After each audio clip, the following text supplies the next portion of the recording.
कहते हैं, अरे हम है अनपढ़ कोई भूल हो ही गई, हम अनपढ़ कोई भूल हो ही गई, आप मालिक हैं सब कुछ भुला दीजिए आप।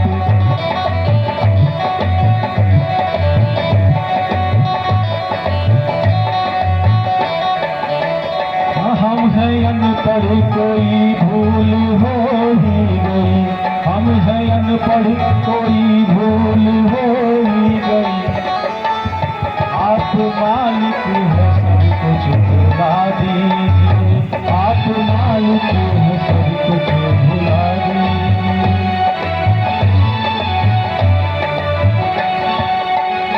बात छोटी है सिर को हिला दीजिए, पाँव अपना प्रभु जी भुला लीजिए, हम है अनपढ़ कोई भूल हो ही गई, आप मालिक सब कुछ भुला दीजिए, बात छोटी है सिर को हिला दीजिए।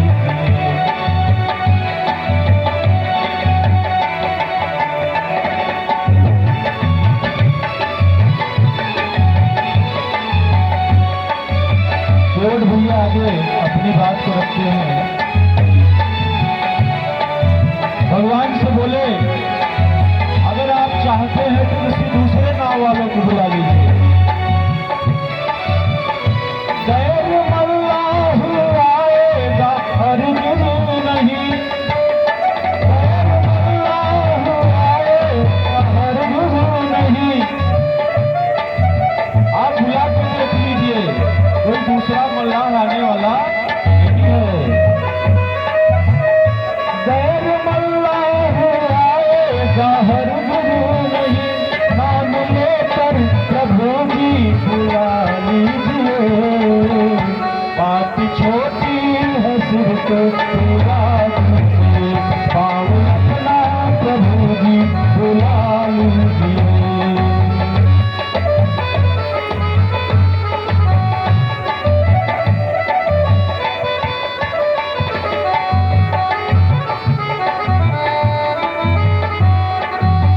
भैया ने बहुत अच्छा भगवान को समझाया,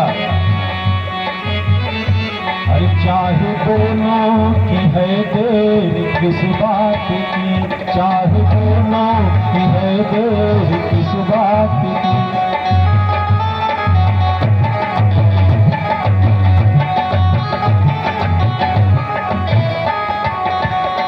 चाहे दोनों की है देर किस बात की, चाहे दोनों की है देर किस बात की, शीघ्र ही केवट भैया कहते हैं, शीघ्र ही कुछ न कुछ फैसला कीजिए, पाँव अपना प्रभु जी बुला लीजिए, बात छोटी है सिर को हिला दीजिए, पाँव अपना प्रभु जी बुला लीजिए।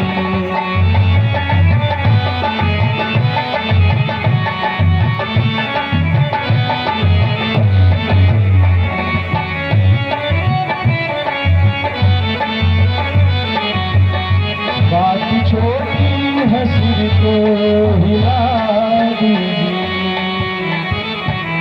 केवट भैया के इतने सुंदर भाव सुनकर भगवान जो है मुस्कुराने लगे। केवट भैया कहते हैं, ऐ प्रभु, गर्ज सिर्फ एक तरफ से नहीं है, गर्ज दोनों तरफ की है, चाहे दोनों की है देर किस बात की, शीघ्र ही कुछ न कुछ फैसला कीजिए। चाह दोनों तरफ की है, और जब दोनों तरफ की चाह है तो आप जल्दी से जल्दी कुछ न कुछ फैसला कीजिए।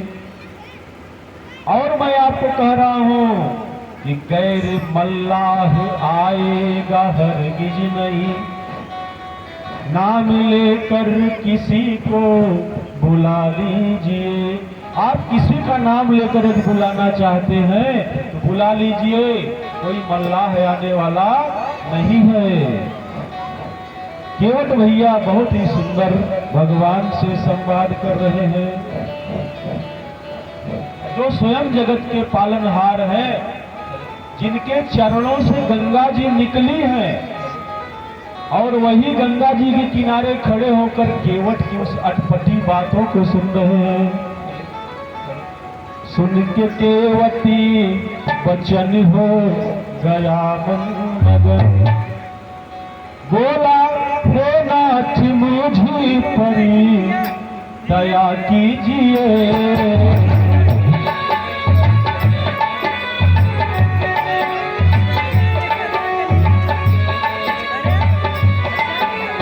केवट जो है बचन को सुनकर मंत्रमुग्ध हो गया।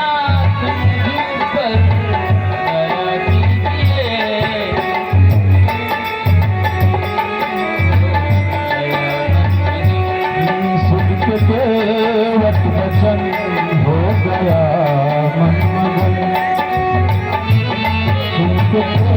केवट बचन हो गया मन मगन, बोला हे नाथ मुझी परी दया कीजिए।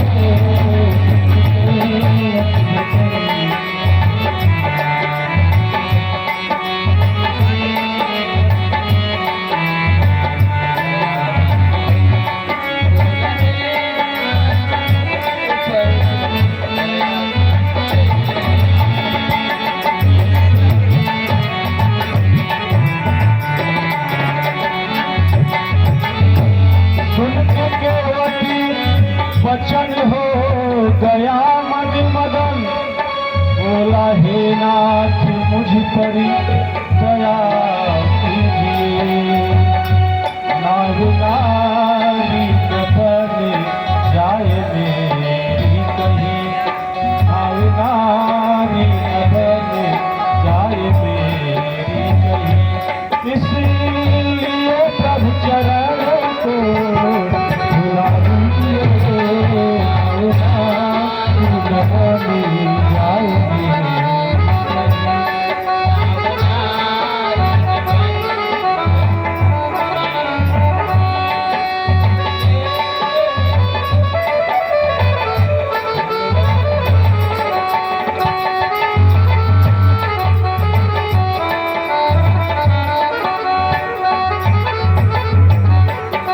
केवटी बचन हो गया। भगवान केवट के वचन को सुनकर बिल्कुल मंत्र मुग्ध है, कुछ बोल नहीं रहे हैं। केवट ने यहाँ तक कहा, हे प्रभु, अगर आप नाव से उस पार न जाना चाहे, यदि मुझे लग रहा है कि आप ऐसी वेशभूषा जो पहने हैं, मुझे लग रहा है कि नाव से उस पार तो चले जाएंगे, आप इसलिए नहीं बोल रहे हैं कि आपके पास उतराई देने के लिए पैसे नहीं है। भगवान की वेशभूषा को देखकर केवट कहता है कि हमें तो ऐसा लग रहा है कि आप इसलिए मौन धारण किए हुए हैं कि आपके जेब में उतराई देने के लिए पैसे नहीं है, इसलिए आप सोच विचार में खड़े हैं। ठीक है प्रभु, अगर आप चाहते हैं कि नाव से न जाएं, तो आपको आइए मैं एक रास्ता और बताता हूं, जिससे कल दुनिया वाले ये न कहें कि भगवान के पास पैसे नहीं थे तो केवट ने उस पार नहीं किया। दूसरा रास्ता क्या है? बोले यही थोड़ी दूर आगे गंगा जी में पानी बहुत कम है, बहुत कम है, घुटने के बराबर पानी है, मैं आगे आगे चलूंगा, आपको पार कर दूंगा। केवट बहुत चालाक था, केवट बहुत चालाक था, बहुत जानकार था। वह जानता था कि भगवान जो है गंगा जी को इस प्रकार से कभी पार ही नहीं करेंगे। क्यों नहीं करेंगे? क्योंकि गंगा का उद्भव भगवान के श्री चरणों से हुआ है। और जब भगवान के श्री चरणों से गंगा जी निकली है तो इस नाते गंगा जी भगवान की पुत्री हुई, बेटी हुई। और कोई भी पिता अपनी पुत्री को लांघ कर नहीं जा सकता, इसलिए केवट बड़ी चालाकी पूर्वक कहता है, आइए मैं आपको दूसरा रास्ता बताता हूं। भगवान जो है नहीं माने, कुछ भी नहीं बोले। लक्ष्मण भैया को गुस्सा आ रही है। लक्ष्मण भैया गुस्से में तिलमिलाए जा रहे हैं। फिर केवट ने अपने वचन को बदल दिया। ठीक है प्रभु, अगर यह आप विकल्प नहीं चुनेंगे तो आपको चलिए मैं पार कर दूंगा, आप उतराई मुझे मत देना। आपकी दशा देखकर हमें नहीं लगता कि आपके पास उतराई भी है। जब ये जेब वाला कपड़ा पहनेंगे तब न पैसा होगा, शरीर पर कोई कपड़े हैं नहीं। पीतांबर धारण किए भगवान वन में विचरण कर रहे हैं। तो केवट ने कहा, ठीक है प्रभु, पद कमली धोई चढ़ाई नाव, ननाथ उतराई चहो। बहुत विनम्रता से केवट कहता है भगवान से, हे प्रभु, पद कमली धोई चढ़ाई नाव, नाथ उतराई चहो। मोहिरा मेरा उर आन दशरथ, शपथ सभी साची कहो। अब बताइए, केवट ने एक गलत बात और बोल दिया। केवट कहता है कि दशरथ शपथ सब साची कहो। यानी केवट कहता है कि मैं आपकी सौगंध खाता हूं, आपके पिता की सौगंध खाता हूं, मैं उतराई नहीं लूंगा। अब बताइए, कोई सौगंध खाता है तो अपने माता पिता की खाता है कि दूसरे के माता पिता की सौगंध खाएगा? केवट बहुत चालाक था। मैं आपकी सौगंध खाता हूं और आपके पिता की सौगंध खाता हूं। अगर मान लो केवट अपनी बात से मुकर गया तो नुकसान किसका होगा? राम भगवान का होगा, क्योंकि राम की कसम खा रहा है और राम के पिता की कसम खा रहा है। और जैसे इस बात को लक्ष्मण ने सुना, तुरंत धनुष और बाण उनका तैयार हो गया। हाँ, मारने के लिए उद्यत। उसने कहा, क्षमा करिएगा, भगवान लक्ष्मण ने कहा कि अरे केवट, तू होश में है? किसकी शपथ खा रहा है तू? लक्ष्मण ने जैसे इस बात को कहा, केवट अपनी बात से तुरंत पलट जाता है। और दूसरे क्षण केवट भैया कहते हैं, अरे लखनलाल, मैं आपको भली भांति जानता हूं कि आपको बात बात में गुस्सा आ रहा है।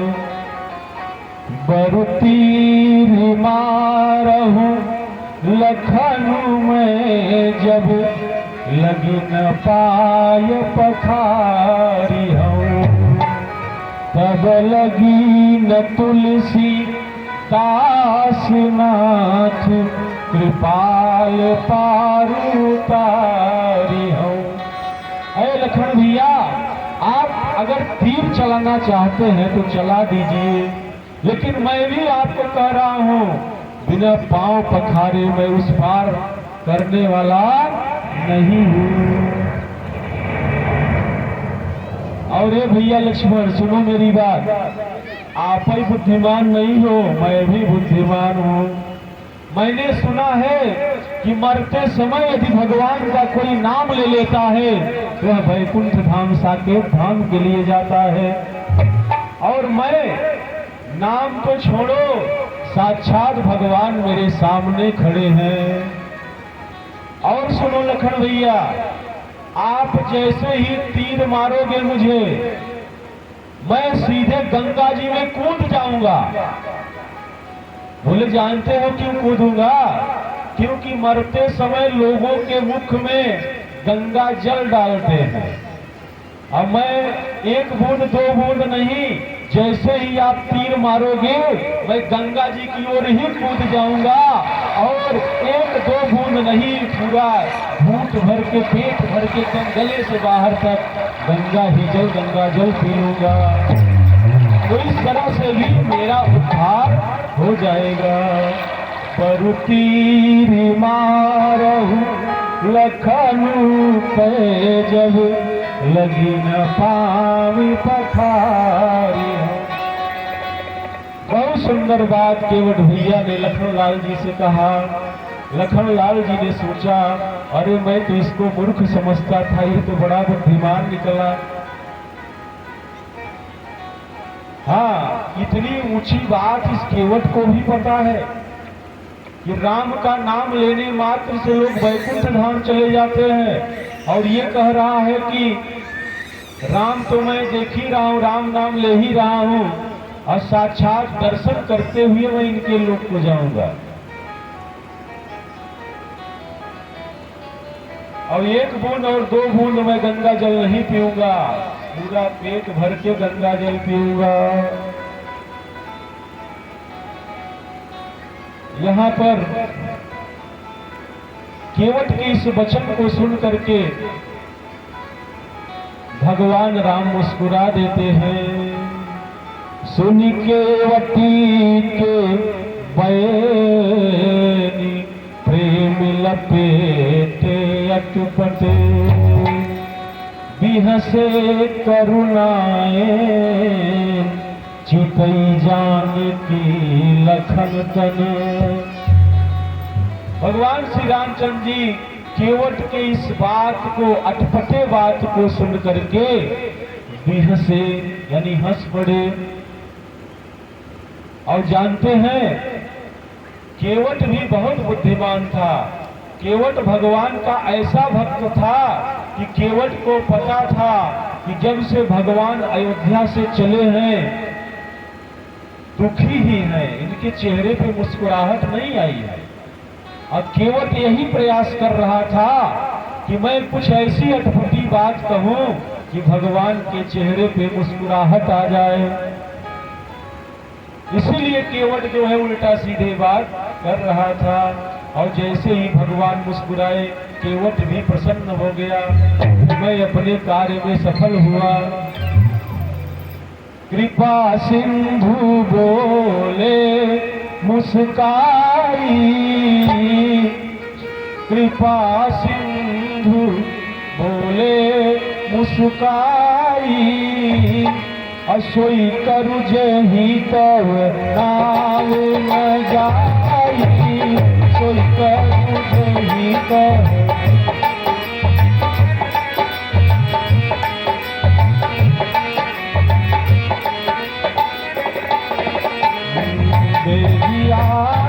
जल पायल पखारू, देवी आनु जल पायल पखारू, छोट बिलंबू तार हारू, छोट बिलंबू।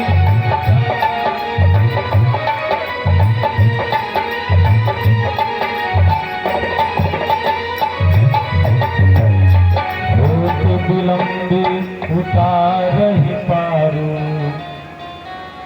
अच्छा, अनुमति मिल गई केवट को, भगवान के पांव पखारने की अनुमति मिल गई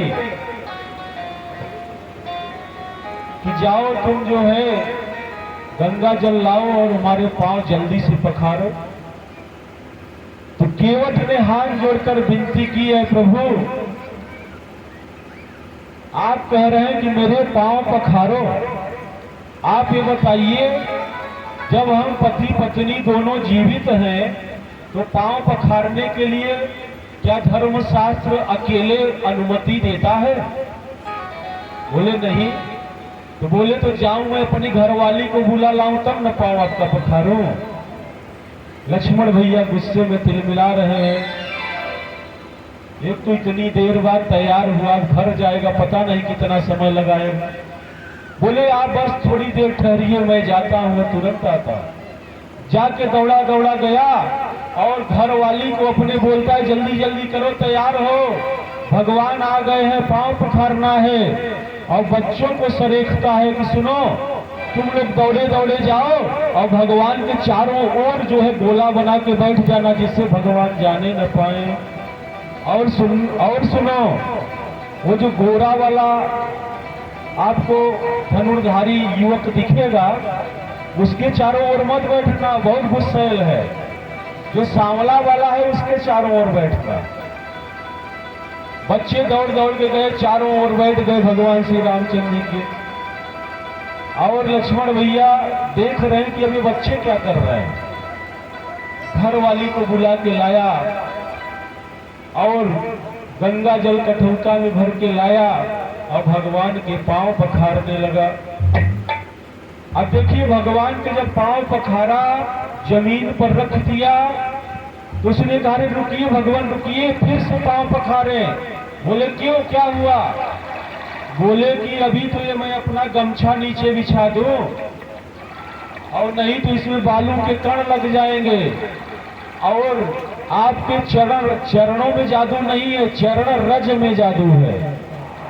और ये जो बालू के कण लगेंगे, इससे मेरी नाव नारी बन सकती है, इसलिए आप इस पे पैर रखिए। भगवान जो है फिर जो है केवट पांव धुल। अच्छा, एक और चतुराई केवट किया।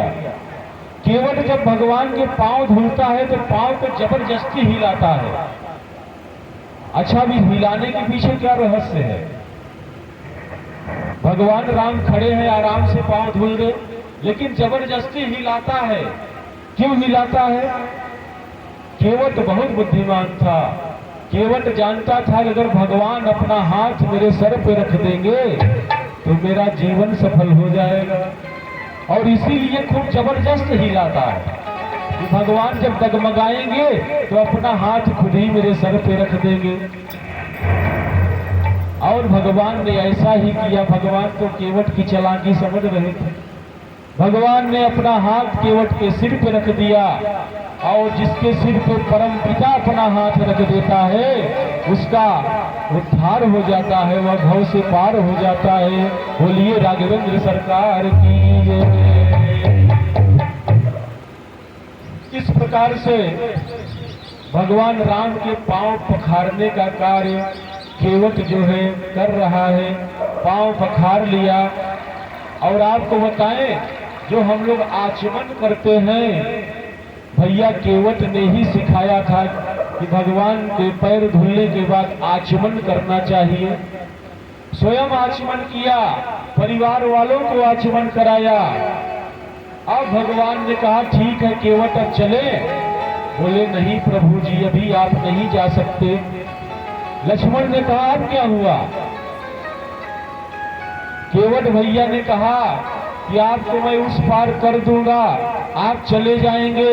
ये जो गांव वाले हैं क्या मुझको छोड़ेंगे?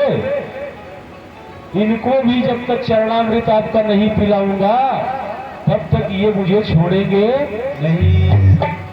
गांव वालों को जाकर बुलाता है, सबको चरणामृत प्रदान करता है। अब लक्ष्मण ने कहा अब हो गया, अब चले। केवट ने कहा नहीं भैया, अभी रुक जाओ। अभी हमारे पितर लोग जो है आकाश में खड़े होकर देख रहे हैं कि वो भी अपना उद्धार चाहते हैं। न जाने कितने लोग अभी भवसागर में फंसे हैं, तो मैं अपने पितरों का भी उद्धार कराऊंगा। प्रभु बार बार नहीं आने वाले हैं। धन्य है केवट भैया, कितनी चालाकी से अपने पितरों का भी उन्होंने उद्धार करा दिया। अब जाके केवट भैया राम को नाव पर बैठाते हैं, और नाव पर बैठा कर एक बार में नाव नहीं पार कराया, गंगा जी में 2-3 चक्कर लगाया।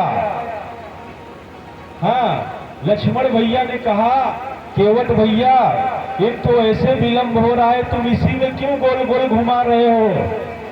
केवट भैया बहुत सुंदर उत्तर देता है, अपने भैया से पूछो, जब 84 लाख योनियों के चक्कर में हम जीवों को घुमाते हैं तो इनको क्या मजा मिलता है। अभी तो मैं 4-5 चक्कर घुमाया, ये जब 84 लाख चक्कर घुमाते हैं हम लोगों को, तो 2-4 चक्कर हमें भी घुमाने दो। अरे मेरे राम जी उतरेंगे पार, गंगा मैया धीरे बहो। मेरे राम जी उतरेंगे पार, गंगा मैया धीरे बहो। बहुत सुंदर भाव में केवट गुनगुनाता है।